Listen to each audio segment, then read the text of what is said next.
Hi friends, இப்போ நம்ம சரடை காசை பார்க்க போகிற சரடை காசையில் நம்ம முத்து இருக்காரு. அவர்கிட்ட அவர் ஃப்ரெண்டு எவ்வளோ அட்வைஸ் பண்ணியும் கேட்கவே இல்லைங்க. எப்படா மித்த விஷயத்தெல்லாம் நண்பேண்டாங்கிறீங்க, இப்போ அட்வைஸ் பண்ணால் மட்டும் பிடிக்க மாட்டேங்குதோ, சரி விடுங்க. அந்த டைம் பார்த்து மீனா வர என்னாச்சு மீனான்னு சொல்லி கேட்க தெரியலங்க, சத்யா வர சொன்னான்னு சொல்கிறாங்க. அதுக்கப்புறம் சத்யாவும் வந்தாங்க. வந்ததுக்கப்புறமா என்னடா பாஸ் ஆகிட்டியாடா, ஏதாவது செலிப்ரேட் பண்ணலாமாடா அப்படின்னு சொல்லி கேட்க, அது இல்லாமல் அம்மா சீதாவை பற்றி பேசணும்னு சொல்கிறாங்க. சீதாவை பற்றி பேசுறதுக்கு என்ன இருக்குது, அவள் தான் வேணான்னு சொல்லிட்டால, விட்டு பார்த்துக்கலாம் அப்படின்னு சொல்கிறாங்க. நான் ஒரு நல்ல பையனாக பார்க்குறேன்னு சொல்ல, இன்றைக்கி ஏதோ போயிட்டு அருண் வீட்டில் சொல்லிட்டு வந்துட்டாலாம் வேணான்னு சொல்லிட்டு அப்படின்னு சொல்ல, நல்ல முடிவுன்னு சொல்கிறாரு. எப்பா ஒரு புள்ள மனசை கொண்டுட்டு நீ ஏன்ப்பா இப்படி கல் மாதிரி இருக்கு அப்படிங்கிற மாதிரி ஆயிடுச்சு. கடைசியில் சென்டிமெண்ட்டாக ஏதோ போட்டால் தான் வேலையாக்கும் ஆகும் போல்.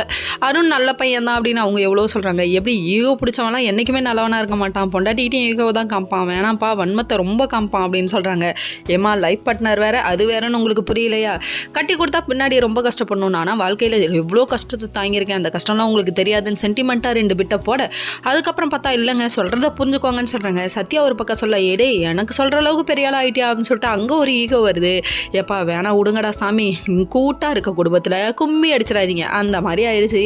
அதுக்கப்புறம் பார்த்தா சீதாவுக்காக சப்போர்ட் பண்ணி பேசினதுக்காக மீனா மேலே கோவம் வருது. இன்னொரு பக்கம் ரவிக்கும் ஸ்ருதிக்கும் சண்டை.